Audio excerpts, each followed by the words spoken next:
The words drugs and gangs are often associated. One coincides with another, and you probably think of one when the other is referenced. But what point in history did this occur, and what relation do they have with each other? Most importantly, what effect do they have on Latino communities? The war on drugs, launched by President Nixon in 1971, was a global campaign meant to reduce the illegal drug trade in the U.S. Instead of helping, the war on drugs caused more problems to Latin Americans than any other U.S. policy. It disproportionately affected colored and low-income neighborhoods, causing escalation in gang violence in the past 5 decades. The U.S. foreign policy and policing has created a hostile environment in Latino communities. In order to address this, we need to look back to the root of the problem in the 50s and the 60s. Latino neighborhoods were indiscriminately targeted by racist attacks and faced oppression due to the unfairness of civil rights. After the Jim Crow era in the late 1960s, Latinos were still treated as second-class citizens. They created groups to protect themselves from police brutality and other discrimination they received. This is where notorious groups in LA such as MS-13 and the Avenues were started. The main aim of these groups was to protect Latino communities from violence and consolidate the community together.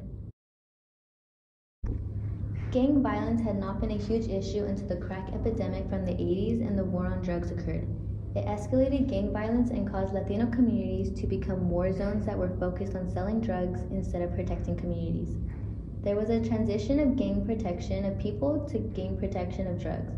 The gangs formed into what they are now, due to pressure from police, the zero tolerance policies, and the Reagan administration. While this was unfolding, the foreign policy for Latin America was only fueling the fire back in the U.S.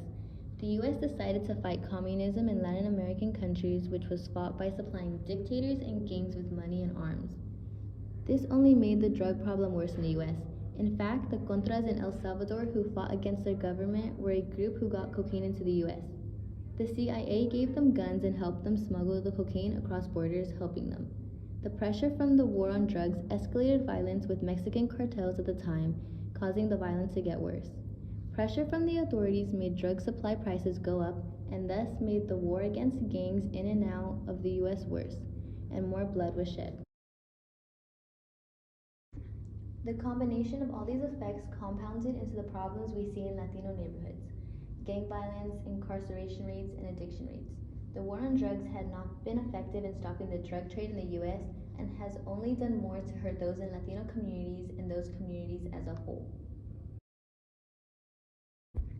One solution to this is to change the approach into how we deal with drug trade and the gang violence that comes with it.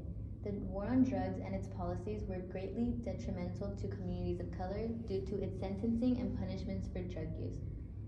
Decriminalization of drugs would be an alternative to this. Although it may seem radical, the decriminalization of drugs would greatly reduce the amount of people being sent to prison.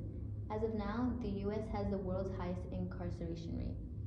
It's estimated that 1 in 5 people are in prison for drug-related crimes.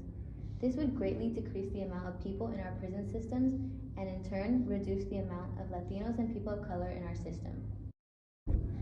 Portugal was the first country to decriminalize drugs and took on a more therapy and rehabilitation-based approach. The country was facing a mass addiction problem, with 1 out of 100 people being addicted to heroin, and its decriminalization plan has cut their addiction rates by 75%.